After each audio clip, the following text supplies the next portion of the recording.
Okay, here we are. Gotta be honest, I changed the time of day. We just finished our orientation. It was starting to get dark out in Toulouse. So if you haven't watched part one, go back and watch the orientation series of the A300-600. This is part two. This is the origination pre-flight. My name is Jeff Richard, also known as Father Time, a retired 36-year captain with American Airlines. I have type ratings in this one as the A310 profile, the MD-11, Super 80 as a captain and check airman, 757, 767, 5,000 hours in those airframes, a couple thousand in the 737 and the 777, a couple of thousand. I retired in September. I was Air Force before that in T-37s, mostly as an instructor, and a little bit of time in the KC-135. So a lot of experience. It has been 26 years since I flew this. This is my third time in this IniBuilds airframe. So pardon me. I'm going to be using a checklist from IniBuilds that I downloaded, walk myself through it, get us to engine start, and tell you a few stories. I'll see you inside. All right, here we are inside. Cold, dark airplane. We talked about it last film. Number one, orientation. Small cockpit in a big airplane, or big airplane with a small cockpit. A lot of jokes there, guys, but this is a family-rated channel. All right, we come in, we check the circuit breakers. This is the origination pre-flight. They're all in. If they're popped, we call maintenance. We check the spare light bulbs. We check this is the, believe it or not, the wiper fluid for the windshield wiper. We used to have fluid that went on there. They've long since disbanded it. We check the walk-around oxygen bottle pressure. We check the pressure breathing equipment pressure. We check the halon fire extinguisher pressure. We check the life vests behind the seats. We check for the windows close and lock, the ropes on both windows. These are evacuation ropes on both windows.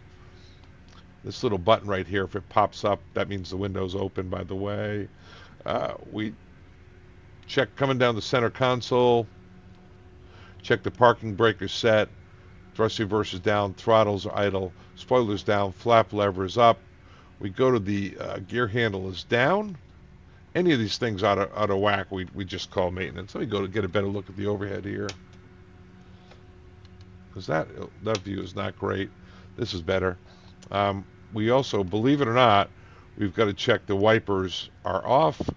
We check external power is available, and no unwanted lights. We can turn on the batteries.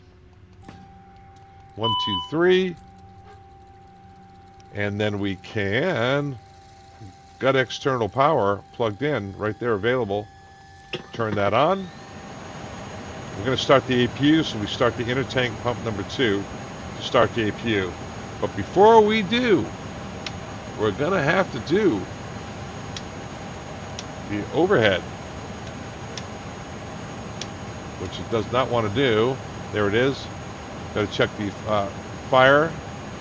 Start with the squib test. Squib's good. And when we check the engine fire, APU fire, is loop A. You hold it. Loop B. We check APU fire handle. We check the light down in the handles as well. That's APU. And we come back to the overhead. Now we can start the APU up. In order to start the APU, all that we have to do is put the master on.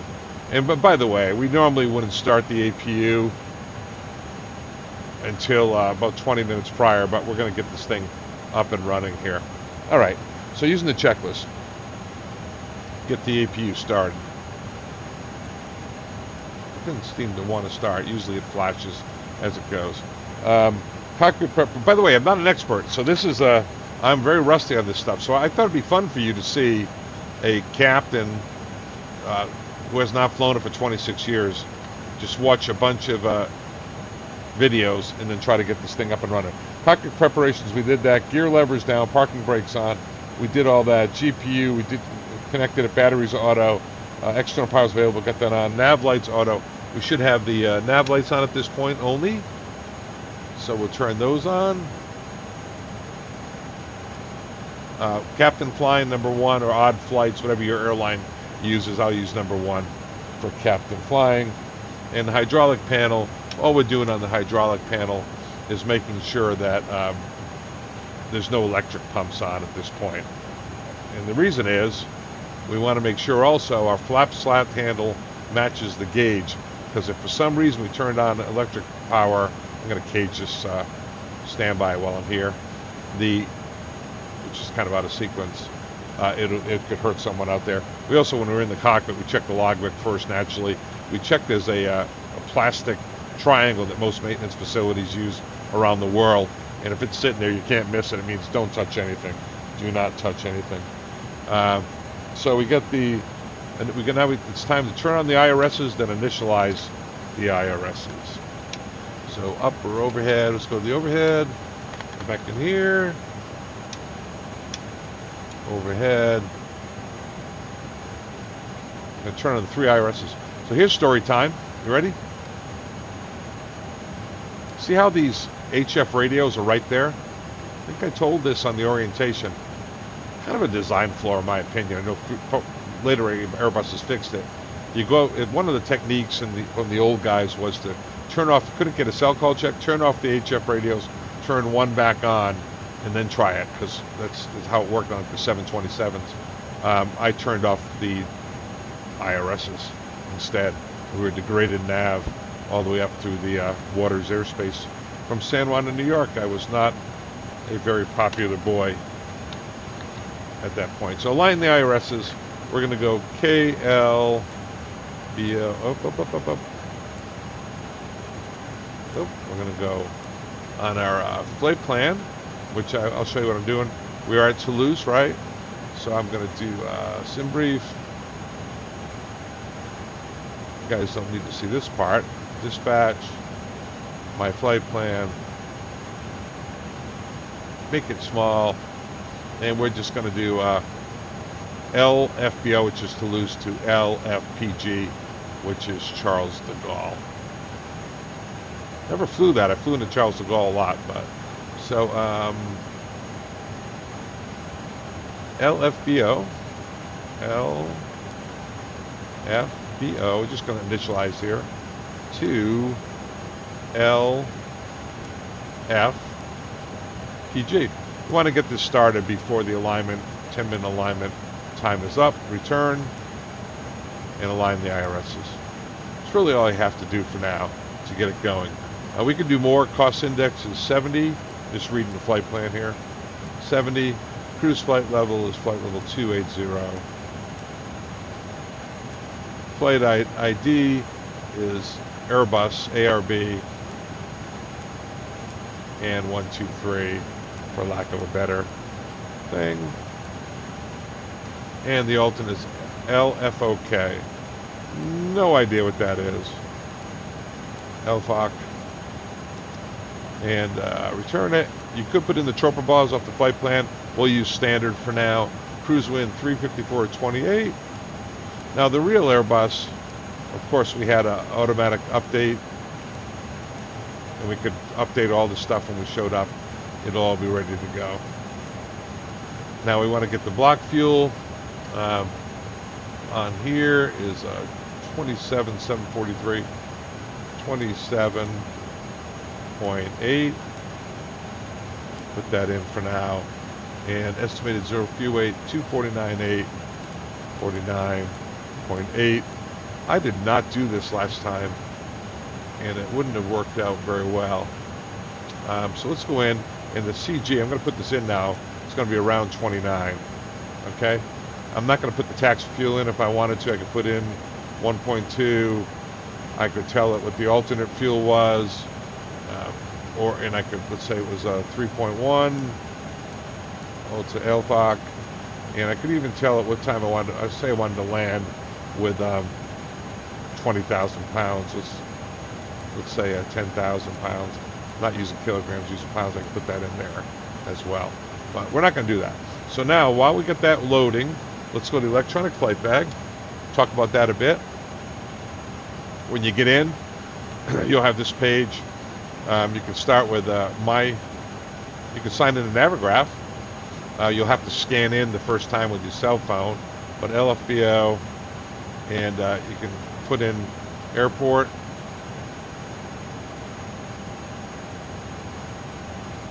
Airport for a briefing. It's pretty much got everything on there. Taxi chart for aircraft code, airport information. It's got pretty much everything on here. You can just select it, and there you go. So you've got the Navigraph access there. I just use the Navigraph off my regular Navigraph account. Go back to my flight. Import from SimBrief. There it is, LFBO, which is Toulouse, to LFPG, which is Charles de Gaulle. Checklist if you want. I've got a checklist here. You can use their checklist. It's a little simpler, that's for sure. Probably keep you out of trouble too. You got ground equipment. Just doing a little review. Right now we don't have any doors open. If you wanted to open a door, you could open this door. Toggle ground power unit. That means it's you can turn it off, turn it on, whatever you want. But the one that I'm gonna, you can arm all doors here. We'll come back to that. Like I said, I'm not the expert on this, but weight and balance is what I'm looking for. And I'm gonna update to from SimBrief. We'll do that. Max zero fuel weight.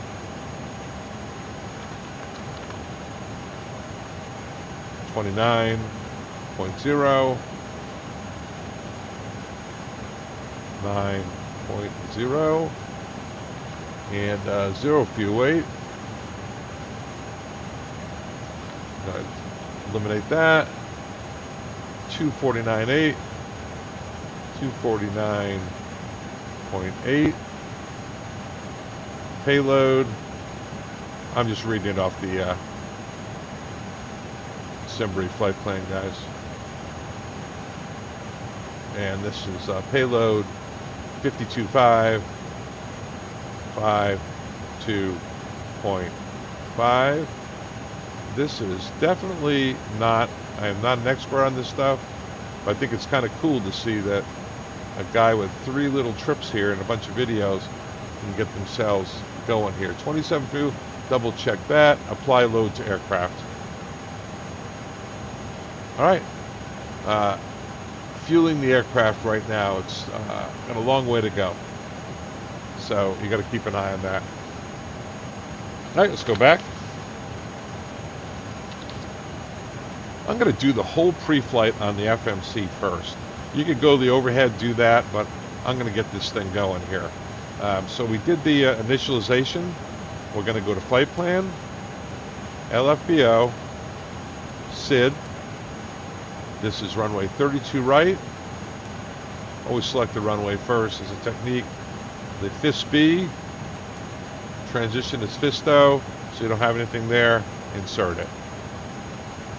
Then it's going to go direct POI. So FISTO, there's a new waypoint, POI, POI. Hey, in the comments, guys, please leave any suggestions you have. Direct to PPAX, direct to PPAX. PPAX.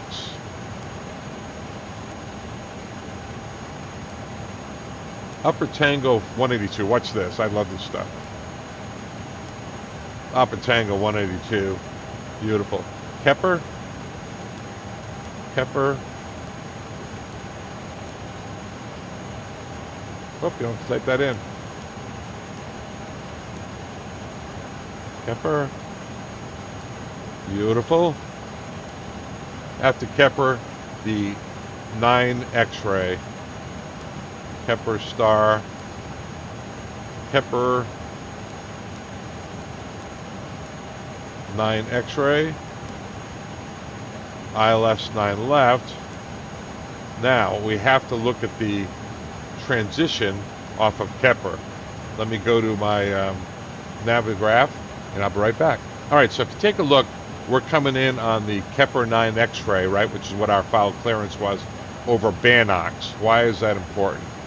I'll show you in just a second. Because in Paris, after Bannox, you can't just go ahead and select ILS 9 left, right, which is what we're filed for, what they're predicting. You have to take a look at 9 left first. There's 9 left. And what is your initial transition? Initial transition. Bannox, 9 left. That's initial transition. That one. Okay.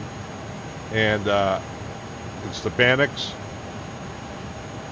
transition for the ILS 9 left. So we come back in here. Bannox, 9 Echo for 9 left. And then you return. So you got to put in the initial transition from Kepler. All right, so we got the approach in. We've got the whole box loaded. We go to secondary. We copy the active. Remember, guys, stream of consciousness. I am not the expert. Back here, we'd walk through the points. Nav is included. Now we're going to do the takeoff data. So we're going to, this takeoff shift, by the way, is if you take off from an intersect and it moves you up 1,000 feet. This is an NADP number 1.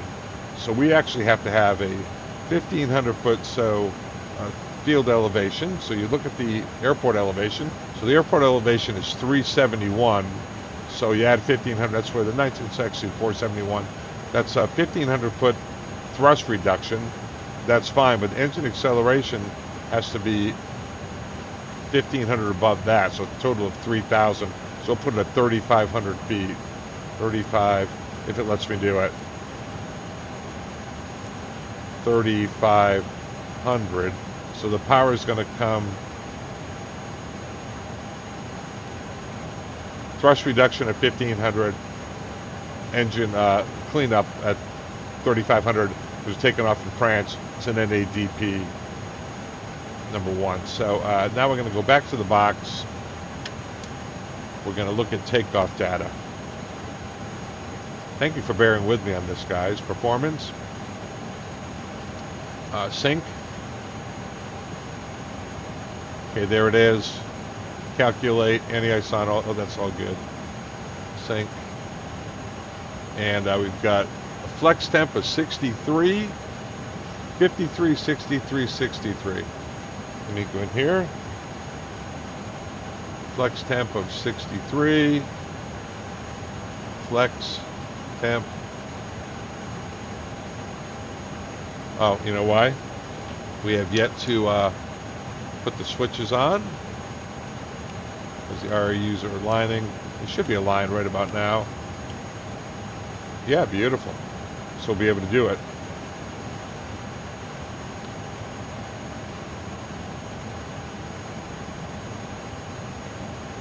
So we go back to the box, just double check that. So it's kind of unusual. The flex temp 63, 53, 63, 63, CG 30.6, and trim is exactly even. So 53, 63, 63. 153. Just so much fun doing this with you guys. Haven't told them any stories on this one. I've been a little bit busy. And last one is 63. You got to do that up here. 63.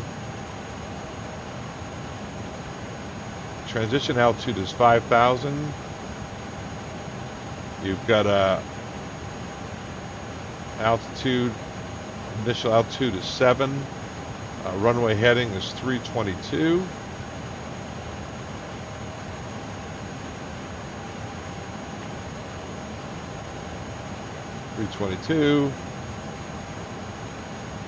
And it's probably a good time to take a look at the nav, right? So we take a look at the nav and star, and we're on the Fennec Fist 7 Bravo for the SID. How about SID, not star, right, guys? So we got the Fist 7 Bravo. Try to find that. There it is under Toulouse. Fist 7 Bravo. and flight level 70. It's kind of how it goes, isn't it, guys? In the aerial airplane. Transition altitude is 5, fish 7, Bravo is 7, and that's in there. They kind of going back and forth, doing things. We're going to actually end up, that looks like a nav departure, LNAV departure. So I'm going to go ahead and get nav armed here. We'll get profile arm there. And we're doing a flex takeoff, so we'll go auto once we start cleaning it up. So that's the box. Altimeters. We'll come over to the, I do believe we're in live weather here. So with live weather, we can actually just hit B. I didn't have it in live weather, by the way. B to set the altimeter. I like this in the Airbus. It's got a 1021, correlates to 3015 in the other aircraft. You got to switch it around. Flight directors are on. All right, let's see how we're doing. We'll go to the checklist and start getting going here. All right, nav lights are on. Let's go to the overhead. Start down here. No smoking sign is on. And we're 5 minutes, so we'll go seatbelt sign on. We don't need any dome lights on. Electric pumps are all off. Servos are good. Pitch fields, fault, that's normal. Spoiler levers are all good. Ground normal. Come back down the bottom. We only have the nav and logo on, nothing else for the moment. We'll use number 1. We already did that, didn't we? And we have the engine and wing anti-ice are off. Temperature is presently 6, but no precipitation. Don't need to leave that on. Everything else is normal here. We got to do a squib test. Got to do a fire test.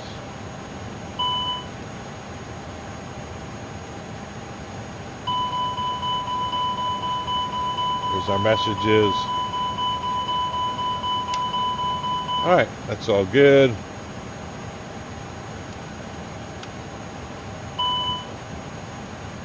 All right, and that's that one. Fire test, come back to the bottom. Wipers are off. Ignition's off. Fuel's normal. We can turn the fuel pumps on now. Remember, this intertank pump number 2 is on because of the APU. Remember, this airplane is supposed to be no white lights. We'll see if that works out. Already did the APU test. This is the standby gear. Backup gear tech, they're all 3 green. You can press the button into the green. Used to be 4 channel bumps, but not anymore. We've got all IRSs on, all HFs are off. We don't need them today. Turn the probe heat on after takeoff. We've got system number 1 on auto. We've got all this set. This pressurization panel set. Cargo compartment is all checked. Supply, if we were off, it would look like that. Make sure oxygen supply is on. Squib test on this fire. And then we do this, and we hold both.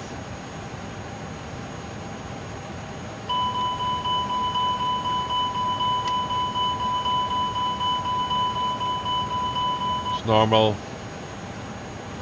Okay. Those are out. Fire's out. Got a cockpit door is on normal,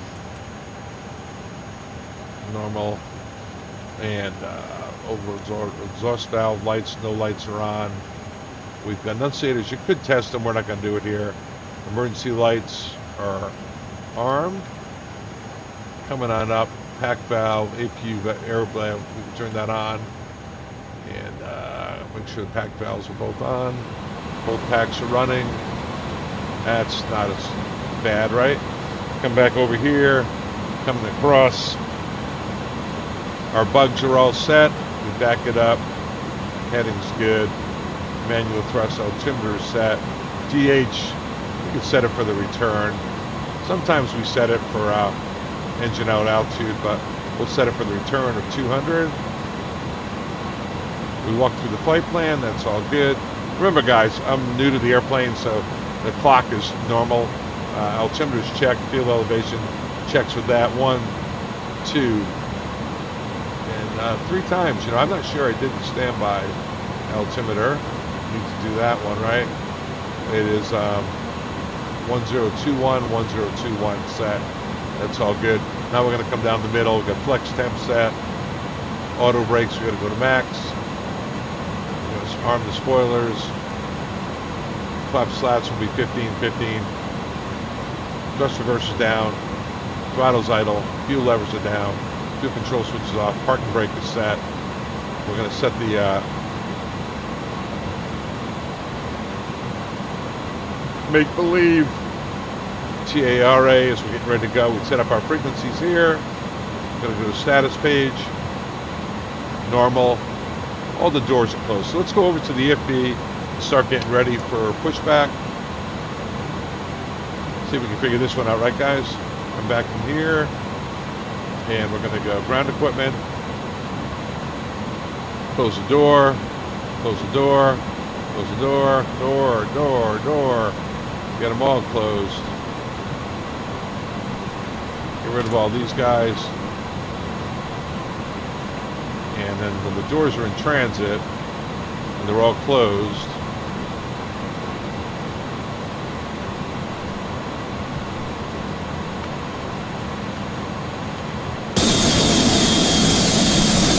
well, I did the opposite, didn't I, guys? So we're going to door, close, close. Didn't realize that we start off like that. Get them closed.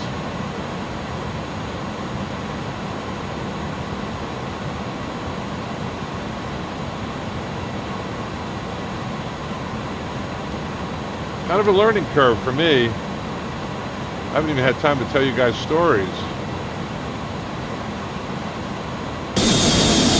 That's better. There we go. I'm going to arm them. Let's go to the display. Oh, can't do it with this switch like that. And that's good. EFB. Arm the doors when we get going. Okay.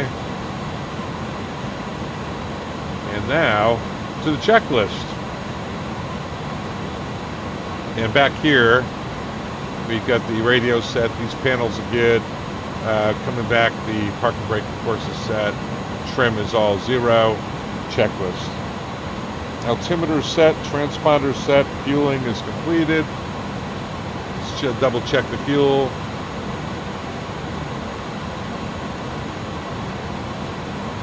CG 34-1. Doesn't seem to like that CG, does it, guys? Let me go check the electronic flight bag. Let me go here. Let me go weight and balance. And 0 fuel weight, takeoff weight, CG 30.64. 30.64.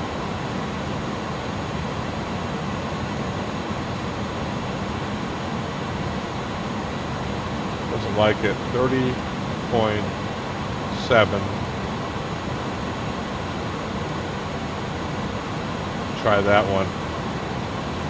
He's going to be in flight plan, I'd be in takeoff for the whole thing. Alright, let's go back in here. Transponder fueling, takeoff data is checked, decision height's checked, nav switch to nav, FCU is checked, APU master's on, and its APU is started, external power off and disconnected. Let's double check that again.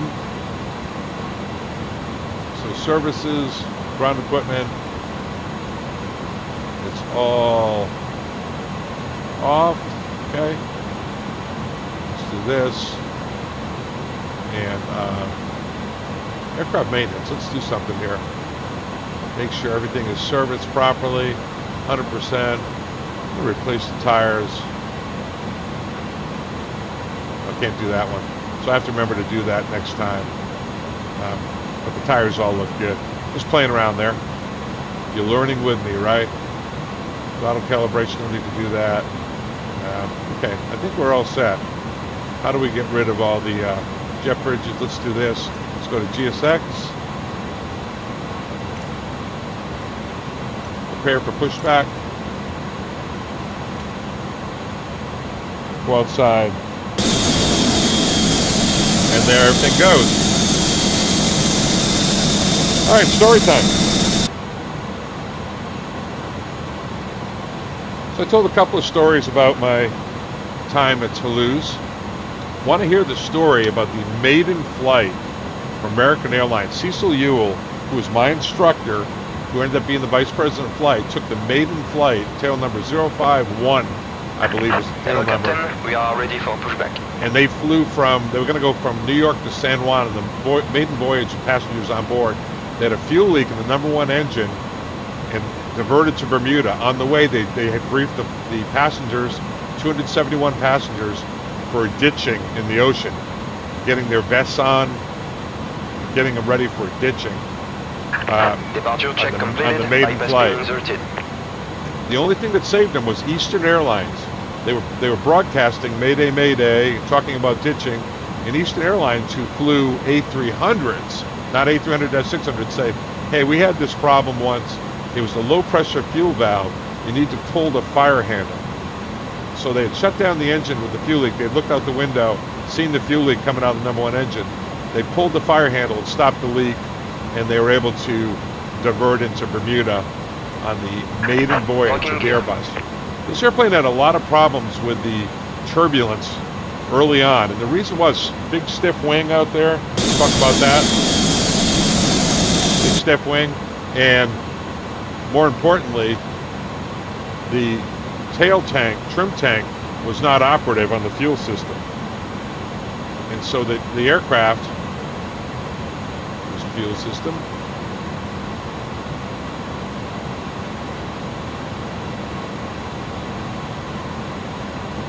tail tank was not operative. It couldn't move fuel back and forth, so the CG was forever messed up. So anyway, those are a couple of the early on stories about the Airbus. They called it the Gray Ghost, and the reason they called it the Gray Ghost, it was in this paint job. But when it first came out, American Airlines livery was silver, polished metal. They had figured out if you took the olives off the salad, you could save $100,000 a year, and if you didn't put paint on it, you could save all that weight. So American Airlines aircraft were always polished metal. But as this aircraft came online, it was the first aircraft with a composite material on some of the components. Like the tail was composite, one of the parts of the wing was composite. So it looked like a hybrid. It would have the silver when it first came out, and have the Airbus delivered them. They didn't agree with that. They delivered them painted. We stripped them down, have the composite, but it looked kind of funny. Then they painted them gray instead of, they couldn't make them silver, so they painted them all gray, so everyone else called them the Gray Ghost. Maintenance called them the overtime machine. This airplane would come in with 10 cabin write-ups every night, and they get all sorts of overtime. Airplane itself was extremely reliable. I had very few cancellations, but I had a lot of stuff in the back, a lot of problems with the entertainment system, the seats. They called it the kind of the cabin, to be quite honest, wasn't up to Boeing standards. It was a little bit chintzy. It was, remember, it was meant to be a high density, low route, get people back and forth, clean the cabin, keep it moving. It wasn't meant to be a luxury vehicle. But this airplane served us very, very well. It was very sad when it left. What this was particularly effective on was cargo, which is ironic since it ended up being what, a cargo bird primarily. Okay, so that's one of our longer ones. It's Father Time. I'm going to go out. We're going to call this one the pre-flight video. Next one will be taxi takeoff, start taxi takeoff. I hope you enjoyed it, and I'll be back with the next one momentarily. Don't forget to subscribe. Bye.